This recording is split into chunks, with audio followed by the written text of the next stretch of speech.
আগামী দিন আধার কার্ড থেকে আপনার নামটা বাতিল করে দেবে, দিয়ে এনআরসিতে ঢুকিয়ে দেবে, ক্যাতে ঢুকিয়ে দেবে। এই সুযোগটা দেবেন না। দরকার হলে আপনাকে যারা নিয়ে যায় তাদের বলবেন, দাদা মাফ করবেন, আমার অধিকার রক্ষা করবার জন্য, আমার পরিবার বাঁচাবার জন্য, আমার নিজের অধিকারের জন্য আমাকে ভোটটা দিতে হবে। এটা আমার গণতান্ত্রিক অধিকার। আমি আপনাদের কথা দিচ্ছি, এনআরসি বাংলায় করতে দিইনি তো? বাংলায় এনআরসি হয়েছে? আসামে 19 লক্ষ লোককে বাদ দিয়েছিল। বাংলায় এনআরসি হয়েছে? আরে ভাই একটু জোরে বলুন, মায়েরা একটু জোরে বলুন। এই ছাত্র যৌবনরা, গলায় আওয়াজ নেই কেন? বাংলায় এনআরসি হয়েছে?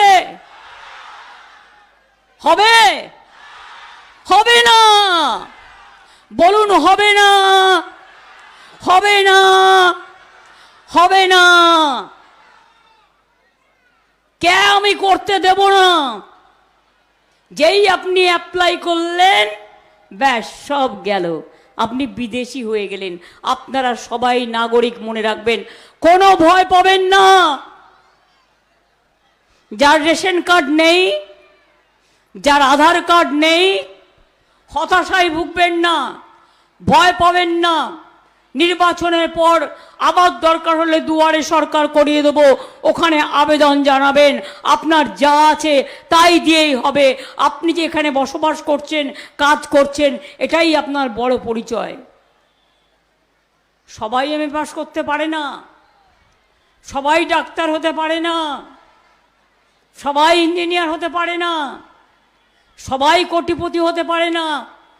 কিন্তু মনে রাখবেন, ভোটে একটা গরিব মানুষের যা অধিকার, একটা কোটিপতিরও সেই অধিকার। আপনাদের সকলের অধিকার সমান, এটা কিন্তু আপনারা মনে রাখবেন। যদি কে আটকাতে হয়, এনআরসি আটকাতে হয়, এখন আবার ইউনিফর্ম সিভিল কোড করে দিয়েছে ম্যানিফেস্টোয়। আদিবাসী ভাই বোনেরা জানেন হলে এটা কি হবে? জোহার, জানেন? আপনাদের কোনো আইডেন্টিটি থাকবে না। তপশিলি বন্ধুরা জানেন আপনাদের কোনো আইডেন্টিটি থাকবে না।